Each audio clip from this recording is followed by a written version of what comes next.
tonight, you guys are here to hear Doug talk about his experience. He hiked at the Philmont Boy Scout Ranch in northeastern New Mexico, basically a 10-day trip with his grandson and 2 other adults and 7 other scouts. And they experienced a whole lot of stuff. Hail, rain, stream crossings, high altitudes, things like that. I think it'll be real interesting to hear about. These scouts that they took out, are hopefully going to be the next generation of rovers. So I'm going to turn it over to Doug. Doug's a retired educator, and he likes doing a lot of outdoor stuff, but especially camping and backpacking. Good. Well, thanks everybody for showing up. This is maybe a little bit different kind of a talk than what we oftentimes hear. As a specialized trip that my grandson and I took a year ago last summer, and it has certainly very special meaning for me. And if anybody else has been a Boy Scout or has had, I should say scout, because now scouts allow are also our girls, include girls, or have grandchildren. This might be of interest, or just like to hike. So hiking the Philmont Boy Scout Ranch for me has been something that I wanted to do since I was a Boy Scout myself back in the mid to late 60s. As you can see here by this photograph, the only one I could find of myself as a Boy Scout, that I was quite a babe magnet at the time. The mouth breathing and the glasses certainly, I think, attracted women quite a lot. But I was a good Boy Scout, but at the time, it didn't really have the funds to go out to the ranch clear out in New Mexico. Growing up as a farm kid in Iowa. But the desire never left me in all that time. So when I had first anticipated going with my older grandson, Paul, but he kind of aged out of it because in 2019, I believe it was, or 2018, the ranch was closed because of forest fires. And then in 2020, of course, it was closed because of COVID. And by that time, you have to be under a certain age as a Boy Scout to be able to participate in the hikes. So he had kind of aged out of that, and he'd gone into college. But luckily, I have a younger grandson as well, too, Miles. And he was at that age where he would be able to participate. So the only thing that would keep me, I thought, from going in 2021 would be my own ability. And that included having being the ability to pass a physical. And my doctor, I think, has warned me about high blood pressure the last few exams I've been at. And my major concern was, would they let me go on the hike, even though I had somewhat moderate high blood pressure? But that was the big barrier in 2021. Well, where and what is the Scout Ranch, the Philmont Scout Ranch? I hope that many of you have heard of this. But it's surprising, really, to find out how many people don't. It is located in northeast New Mexico in the Sangre de Cristo Mountains, which is kind of a southern part of the Rockies. It's a huge place, 140,000 acres, 220 square miles. So it's really a very, very big place. It ranges in elevation between 6,500 and 12,400 feet. So it's quite high. You think about Denver, the mile-high city, being 5,200 feet in elevation, and they warn people there to take care because they may be a little short of oxygen. So when you're starting out at 6,500 or 7,000 feet, you know that you're going to be struggling a little bit with altitude issues all the time that you're there. This area was donated by an oil baron, Phillips, back in 1938. Some of you may remember Phillips 66 oil stations. This was the same Phillips that donated this ranch. Their family had used this as more or less a private resort area for hunting and fishing and things like that, but he eventually donated it to the Boy Scouts. And it's one of the high adventures, activities that the Boy Scouts have. High adventure meaning that there is a certain degree of physical risk involved. I've been lucky enough to participate in 2 Boy Scout high adventure. I was also did the Boundary Waters canoe trip with my older grandson a few years ago as well too. So, but 23,000 scouts go to this camp every year, so they have quite a method down for getting people through that. It's not like a matter of just being able to show up at the camp. I think I started preparing for this maybe almost a year in advance. One of the things that all adult Boy Scout leaders, Scout leaders now need to do is take youth protection training programs every year to understand what are acceptable and what are non-acceptable behaviors when you're working with youth, and how to protect everybody around as well. And I jokingly refer to them as "don't be a pervert" training, but they are a good reminder of how important it is that we protect our youth and that we treat them with respect and honesty. We needed to make sure we had the right kind of equipment. This was a backpacking trip, so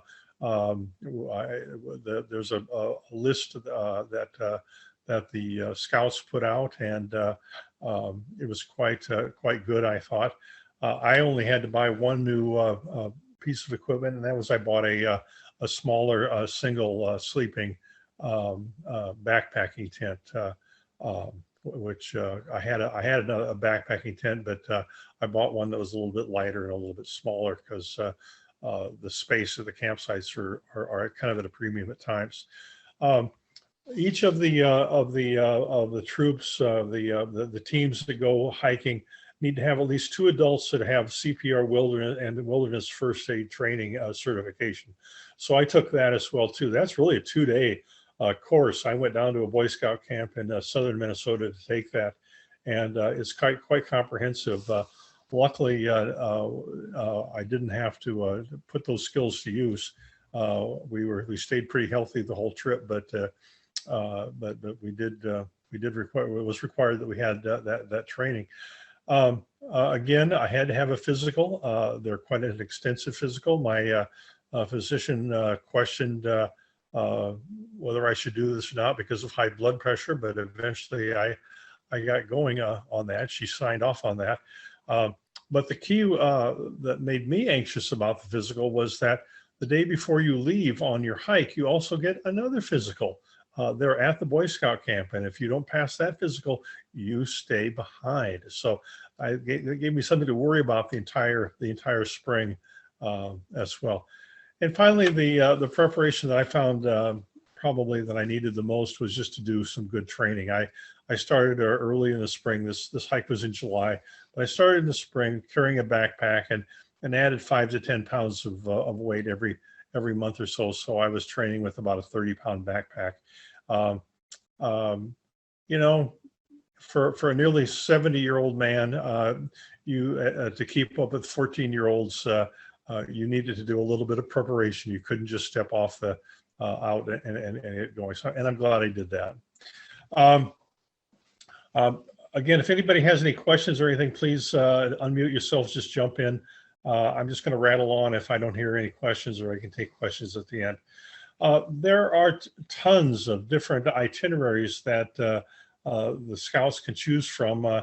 You submit, I think, a list of your top priorities. I can't remember if it's 5 or 10 or something in that. And then, but we got our first choice. It was the boys themselves down in the Scout troop in Kansas City that picked the itinerary.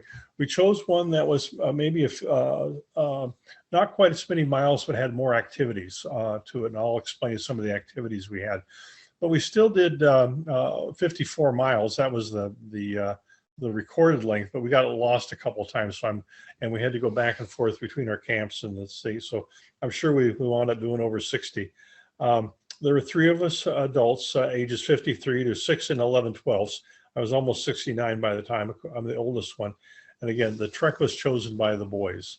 The highlights of the trek were at Mount Phillips at nearly 12,000 feet. I think that was about the third day out that we were hiking.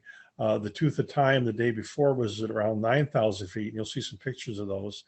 And a couple of other more scenic places as well too.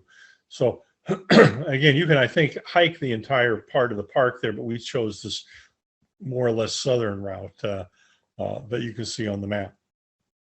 Our journey started out in Kansas City. My grandsons live in the Kansas City area, and they're a part of the Boy Scout troop down there. There's a tradition there that the scout troops going out to Philmont take the train, the Amtrak train, and that's what we did as well too. Again, this was sort of the height of COVID, so everybody was masked up, and we had a lot of different precautions there. But it was interesting because I think for a lot of these boys, if not the majority of them, this is the first time they'd ever been on a passenger train, and that in itself was quite an experience. We got to the train station, I think it was in Cimarron, and then from there we took a bus down to the camp. There is a base station at Philmont where we stayed the first night in the tents that you see in the upper right-hand corner. We checked in. There was a camp store and cantina to kind of pick up last-minute supplies or necessities. We had an orientation from our one of our leaders. He also did an equipment shakedown. Everybody was required to empty all of their packs, and our guide said, "Well, you should take this or you should leave this behind." And I thought it was quite interesting as well too. They also had a lot of equipment that you could check out there. A lot of the boys didn't bring their own tents. They used the tents that were provided by Philmont.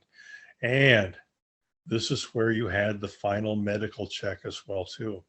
So we were scheduled to do the medical check the morning that we're going to leave on the hike. And I had asked, could we do the medical check the afternoon before? Because if I didn't pass it the afternoon before, I'd have another chance the next morning. And the guy kind of just nudged me and he said, "You don't have to worry about the blood pressure test. Nobody fails the blood pressure test." So I don't know what that was, but I passed. So yay, I was able to go. Off we go. We did have a guide, but he was only our guide for 2 days. And after that, we were on our own. Danny was a very nice young man and showed us a lot of different things about how to camp and how to do different things. One of the things that he did tell us a lot about was how to go to the bathroom in Philmont. With 23,000 Boy Scouts running around, you can't have a big mess everywhere. It's worse than having dogs on a trail, I suppose. Every campsite had what was called a red roof of some sort, because a lot of these little biffies did have red roofs. We were instructed to leave only poop there. We were not really supposed to pee in these latrines. If we were going to pee, we should do it on rocks because our urine contains salt, and the animals, the deer and such, would lick the salt and off of the rocks, and we were helping the wildlife by doing that. These biffies sometimes had nice views. Every once in a while, you can see that the one in the lower left-hand corner didn't have any kind of a wall around it. It was just sort of sitting out there in the middle of nowhere. There were two arrangements. One was called pilot bombardier. So if there were two people sharing the biffy at the same time, you were the pilot or the bombardier. Or there was also a configuration where you were side by side, and then you were pilot and co-pilot. I don't think I ever shared the biffy with anybody during the 10 days I was on the trail, but that was the story anyway. And then I don't know if it was just our troop or whether it's a Philmont custom, but when you came back after your trip to the biffy, you were supposed to report on the experiences being on a scale of 1 to 10.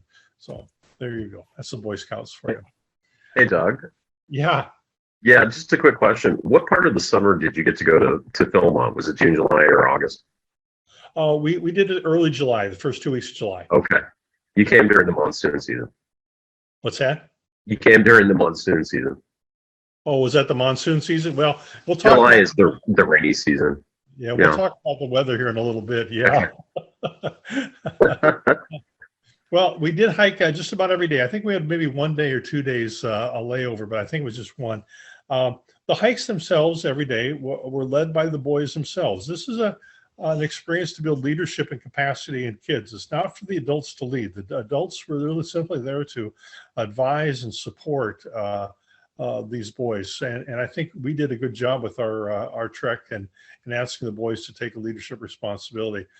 Each day there was a lead and a navigator that were assigned, and they had specific responsibilities. The old guys kind of drug along behind at the back of the pack and let the boys go on ahead.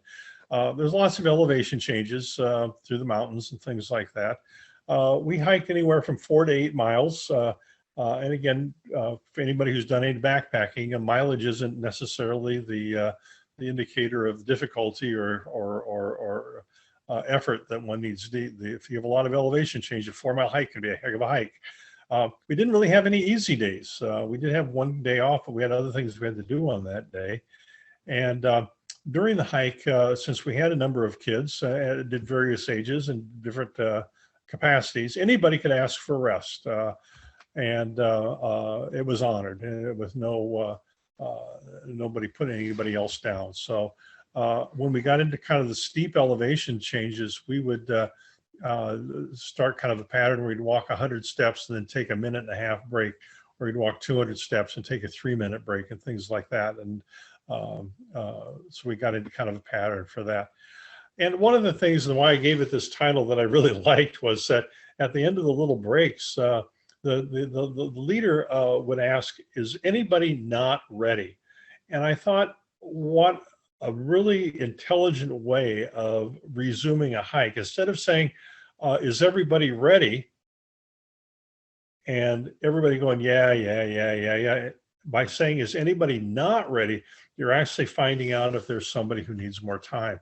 And actually, I've used that strategy now lots and lots of times in lots of different situations. It just makes a lot more sense to ask if anybody's not ready than to just ask the general question, are we all ready to go? So think about that the next time you go lead a hike or a bike ride or something like that. Just a few scenes from some of the hikes that we had with some really stunning views. That's Miles with his backpack up on the left, the boys on a trail down the lower left. As you can see on the right-hand side, some of the trails were pretty rocky, and we had a little bit of scrambling to do every once in a while, which is good. Some of our hikes took us along streams. This is the Rayado Canyon, if I remember correctly. Beautiful, beautiful views, and as you see, it was a beautiful day. A lot of switchbacks, and of course, the boys, the custom was on a switchback, when you were going down one side and the other group had already made the corner and was going the other way, you had to yell at each other saying, you're going the wrong way, you're going the wrong way. That's just guys being guys, I guess. And I say Boy Scouts, it is Boy Scouts, but boy, we saw a lot of girls. There were a lot of troops of girls hiking there as well too. So it is becoming a more gender equal kind of an organization. We did. We had a lot of stream crossings, as most of the backpackers probably know. We were very cautious about that. When you're backpacking with the boys, we wanted to make sure that they undid the waist strap and they loosened their pack straps, because they fell in. We didn't want the backpack dragging them under the water and perhaps them not being able to come to the surface. So the boys were pretty adventurous when it came to crossing on logs and those kinds of things. Me, my balance is not that good, so oftentimes I just waded across the stream and didn't worry too much about it. So, but we had a lot of crossings. So, you know, this is not like a very sophisticated set of hiking paths. This was pretty challenging for us, and you know, these are mostly city kids, so it was kind of an interesting experience for them, I think. The camps every night, we took a lot of precautions with the camps, because there is reportedly 1 bear per every square mile of territory in Philmont.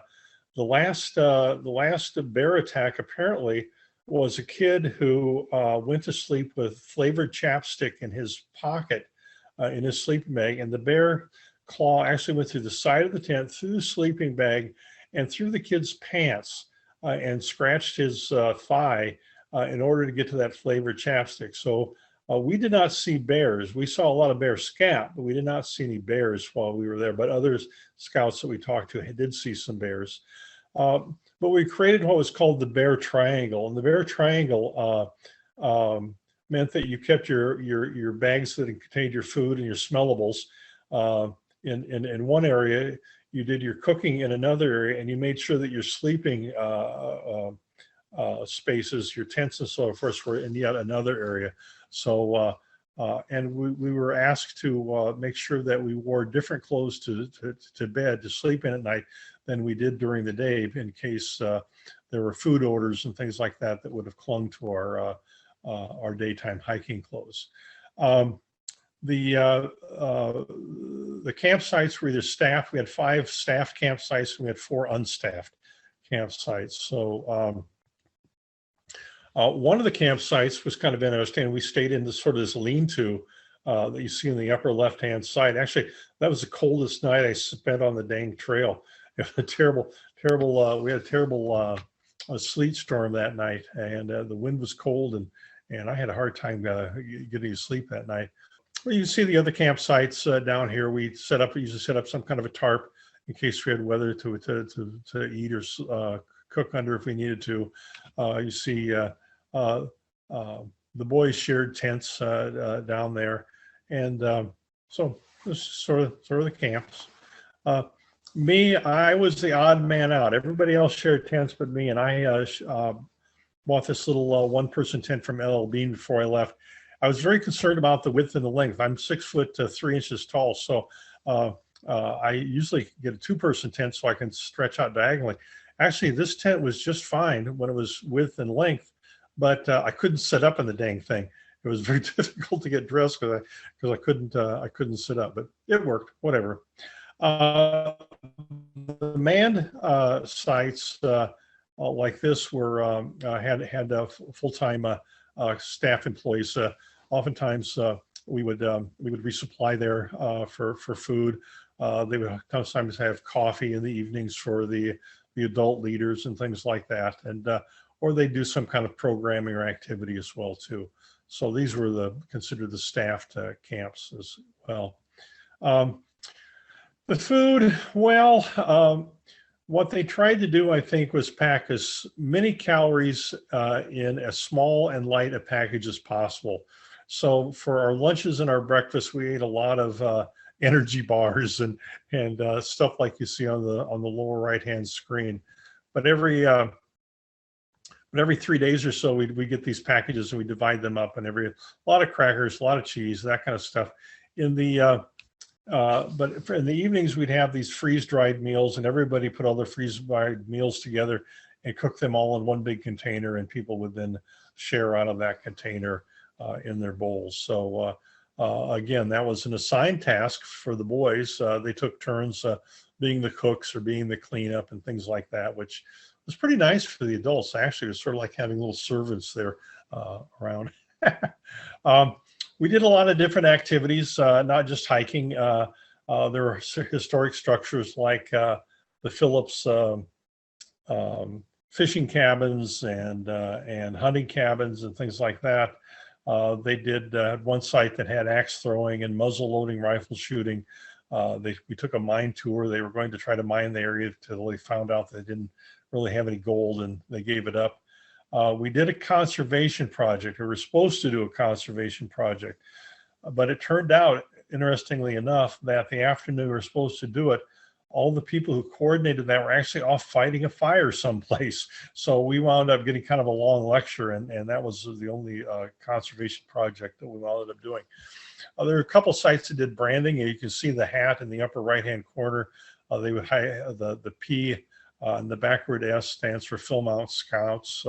That's the brand of the scout camp, and you can get your backpack or your hat or whatever branded if you wanted to do that. We had a big Mexican feast one evening, which was kind of fun. And the lower left-hand corner was very interesting. They had a native sweat lodge where they heated rocks up to very high temperature. You pour water on them, and it would act like a sauna. And so you'd sit in there for 5 or 10 minutes in your swimsuit, and then you had to come out and pour a bucket of cold water over your head, which was kind of thrilling, and then go back into the sweat lodge again. So, it was an experience. The cave, the mine is in the lower right-hand corner of this photo. Our weather, well, I don't know if we ever had a perfect day, but we didn't suffer too terribly bad. As you can see from the weather app on the left, there was at least a 40 to 50% chance of rain every day that we were there, and that pretty much came true. Usually the late rain came later in the day, kind of in the late afternoon, and it cleared up again. The sign on the right from one of the cabins, I kind of chuckled at because it says, whether you pick two, 1 sun, 2 hail, or 3 rain. And we did get hail. As you can see from this photo here, we got hail, I think, twice during the trip, which was kind of surprising. It didn't really stop us too much, but it was surprising. We did get quite a bit of rain, and it did turn some of the campsites kind of soggy. So one of the challenges was to keep a set of dry clothes.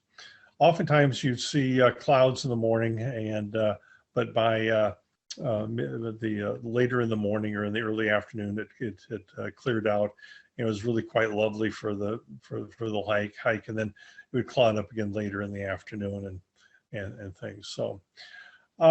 Among the challenges, I think that we had, one was keeping dry, which in the lower left-hand corner, you see a picture of my laundry that I spent, I think, like about 4 days trying to get dry one time.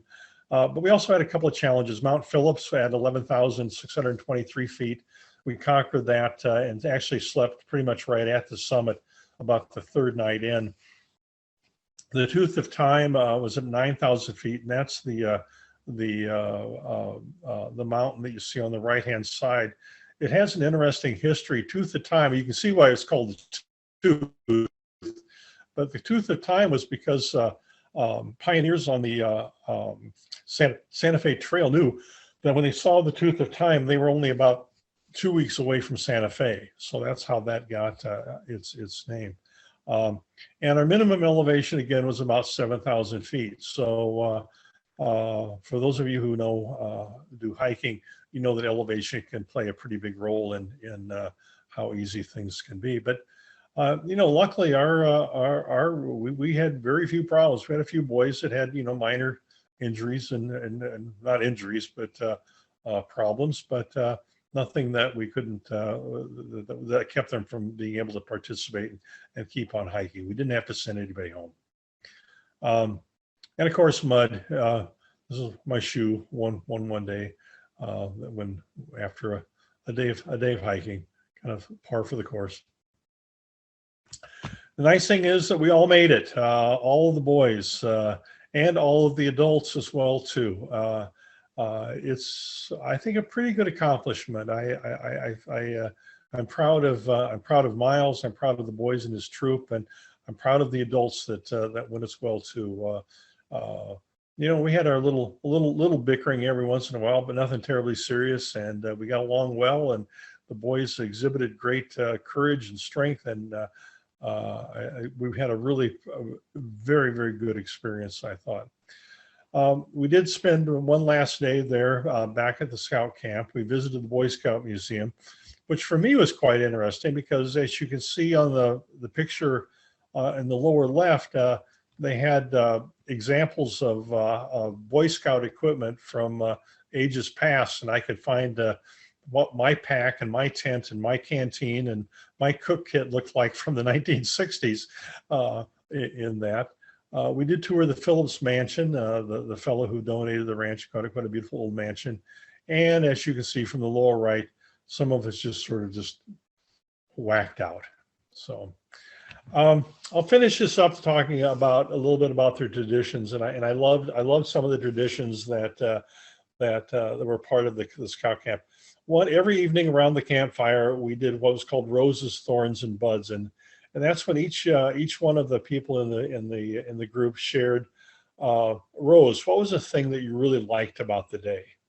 And a thorn, what was the thing you wish you could change? What was maybe aggravating, or what would you like to have had something have nothing different?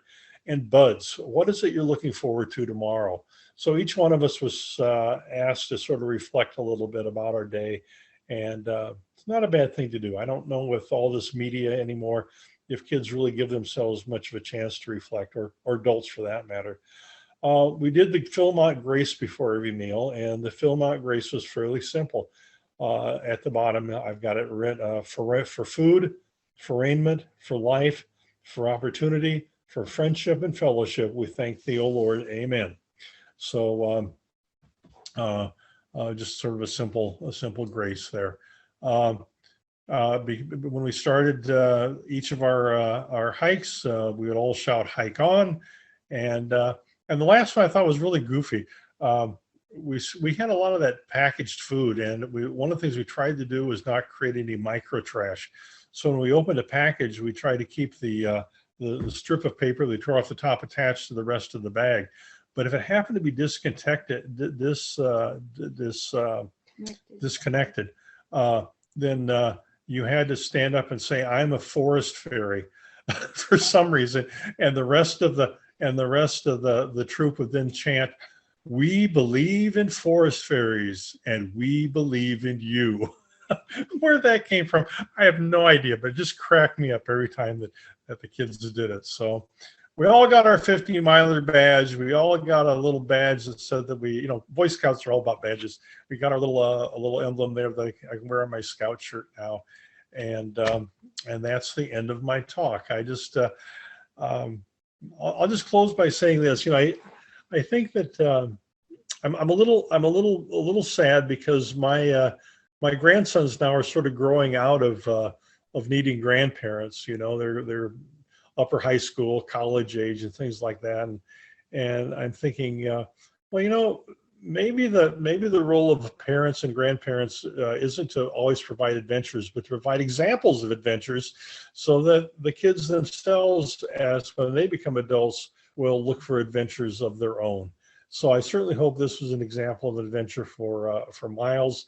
It certainly was for me, and I will be eternally grateful for having had the opportunity to do this with the boys. So, and to thank you for the boys' parents for their permission to do that as well too, and their trust, maybe ill-placed, but trust. Any questions? I've got a question or two, Doug. Sure. I just really quick. I have to preface. Oh, Tom Coffee. Oh, hi, Tom. Hi. Yeah, so I got a question or two, but I just want to preface it really quick. Back in 1992, my hometown, Manhattan, Kansas, I got the opportunity to go to Philmont and did a trek. And I got to come back in 1997. I was a program counselor in the backcountry. I worked at all time period interpretive camps. I was a miner, a mountain man, a logger. 1997 to 2001. In 2001, I got to be a camp director at Life is Mine. So first and foremost, I need to thank you personally from the bottom of my heart that I haven't been there for 20 years, and that's home to me. When I'm buried or dead, I want to be laid to rest there. Oh. It means that much to me. Wow. I'm curious about communications in the backcountry. Now, it's easy to get in trouble. Somebody twists an ankle, whatever. Did you have any kind of walkie-talkies? Did you bring cell phones or something like that in the backcountry? I'm curious where things are at today. Well, as far as I know, there was no cell service out there. So I left, most of us, not all of us, left our phones. I see Steve Kalmeyer. He was one of the co-leaders here. So jump right in here. I would have not told any tall tales had I known you were there, Steve. But as far as I know, you're never that terribly far away from a manned camp. So, but as far as I know, I don't think we had any electronic communication. Did we, Steve? I don't think so. Okay, I was just curious what their what they're doing these days. I haven't been there for 20 years, so. Yeah. So cool. This is Mike Luke. I want to jump in here. So I'm kind of the same boat as Tom. I went there 3 times as a scout back in late 90s, early aughts. So it sounds like very little has changed. Everything from the Philmont Grace, asking if people are not ready to go, the rocks. It's not like very little has changed in 25 years. So yeah, very little has changed. Did you have a good experience, Mike? I went back. I went there three times. So I should say enough right there. I didn't staff it though. So Yeah. I did the trek that, the very long trek. So if you wanted to do staff, you could, but I never did the staffing part. Probably never enough money and time to do it. So. I think what I really liked was the fact what a great experience it was for the boys. Giving them a chance to practice leadership skills, to the interpersonal skills. I mean, you're when you're out hiking and stuff, there are going to be problems that come up, and you're going to have people that are not necessarily the most easiest to get along with, and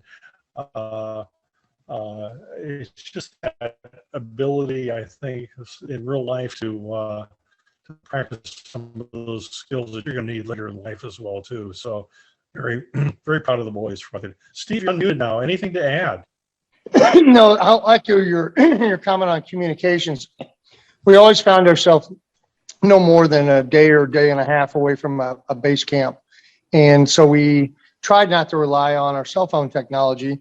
I made the mistake of turning my cell phone on when we were at the top of Mount Phillips on 4th of July, by the way. So, and then all of a sudden a bunch of emails downloaded, which really sucked.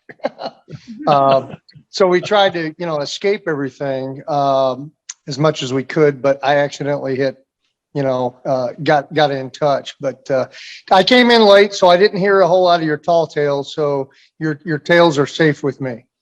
Great. Now, Steve was really the one who organized this and led it.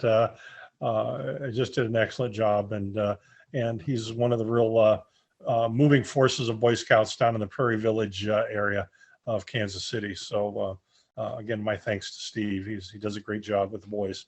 Yeah, I might add too that I got to do this trek in 1979 as a 16-year-old back then, and then I got to do it again with my son 2 years ago on the same trek. So it was really fulfilling to do it exactly 40 years later. Yeah. Very cool. Very cool. I too went to Philmont. All right. I was there 49 years ago. That was my first time camping in the Rocky Mountains. And that was a very significant part of my becoming an outdoors person. Excellent. Yeah, I think that's had a big impact on a lot of kids. So it's nice to know.